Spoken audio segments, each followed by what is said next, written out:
Now, in its current state, our styles.css is looking a little bit atrocious. I mean, there's so much repetition here. Montserrat bold font family, Montserrat bold font family. And you might even remember how many times we wrote padding, 7%, 15%, right? We wrote it like all over the place, here and many, many more. So as I said previously, as a programmer, we're always aspiring to be dry. Do not repeat yourself.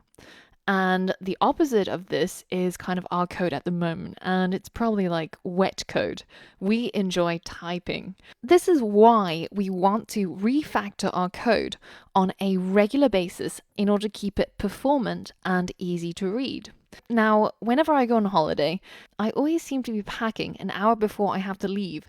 I think I have some medical condition where I can't pack in advance. So my suitcase always inevitably ends up looking like this, basically a mess, and I have to sort of like kneel on it to try and close it, and everything is everywhere, and it's just impossible to find anything once I actually do arrive. Now, instead, what would be a lot nicer is if I had actually learnt the skills of packing properly so that everything is neat and tidy, and myself or anybody else would be able to easily find anything they need inside this suitcase. And this is kind of the idea behind code refactoring as well, right? I mean, incidentally, I'm also the type of person who cooks and makes a huge mess in the kitchen, and then I will just sort of mentally ignore it until I eat.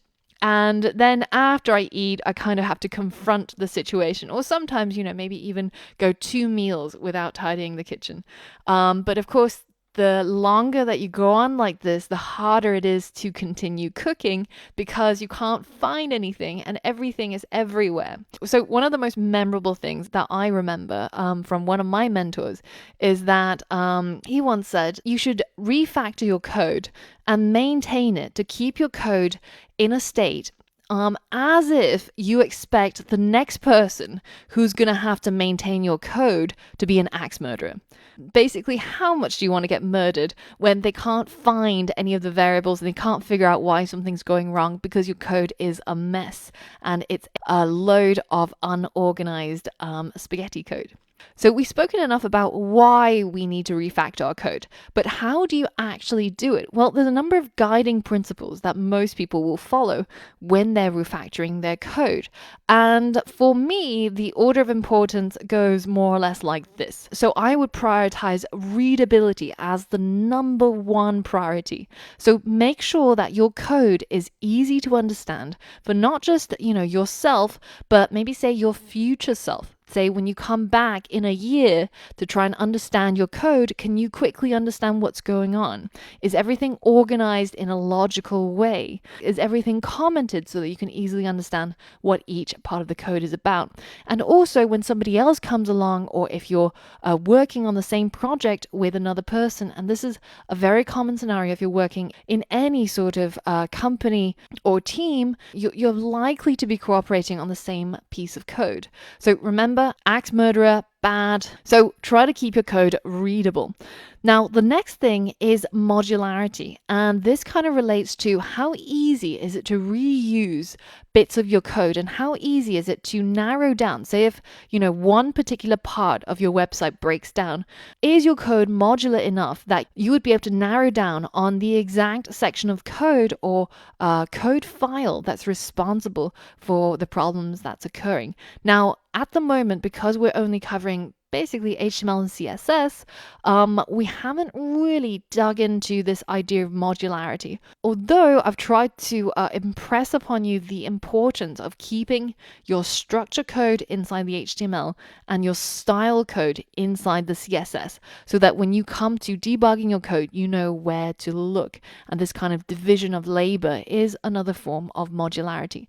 But as we go on to learn more about JavaScript or Node.js backend stuff, we're going to be making our code more and more modular so that it's easier to maintain as it gets more complex and more interesting. And then we come on to the slightly less important things like efficiency. How fast does your code run? There's ways of making your code very efficient and very fast. Now, a lot of that happens at the choosing the programming language level. So, you want something fast, choose something like C, right? Something that's close to the metal. But there's also other ways of improving the efficiency of your code. But it's much, much less important than keeping your code modular and readable. So that's why it's number 3. And the last thing that a lot of people like to obsess about, but it's mostly a vanity thing, is the length of your code.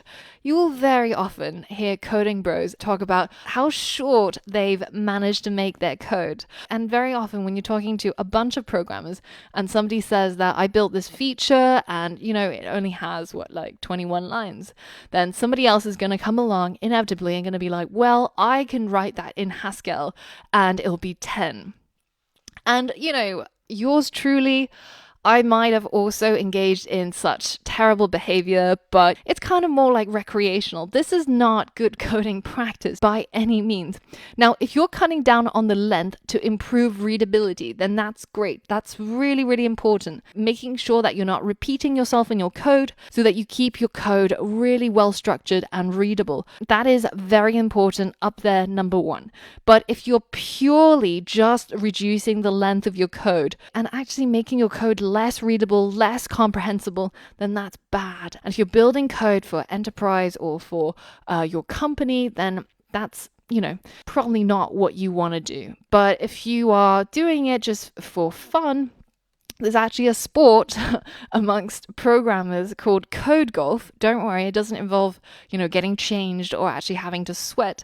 All it involves is trying to figure out how you can write the shortest code possible in order to achieve a certain task. And if you're interested, there's a section of Stack Exchange called codegolf.stackexchange where they've got a whole bunch of these kind of things. For example, this one is where you get to create a magic 8-ball that spits out one of these answers randomly, and you have to do that in the least number of characters of code possible. So you see stuff like people using crazy programming languages which are just like, look how short this is. And for some reason, it's able to spit out that code. But more likely, you're going to see something like this or something like this. But it's a fun place to explore once you've really understood a particular language and you really want to flex your code biceps for recreation. But for code that you're going to ship, this is not important at all. So I just want to make that really clear.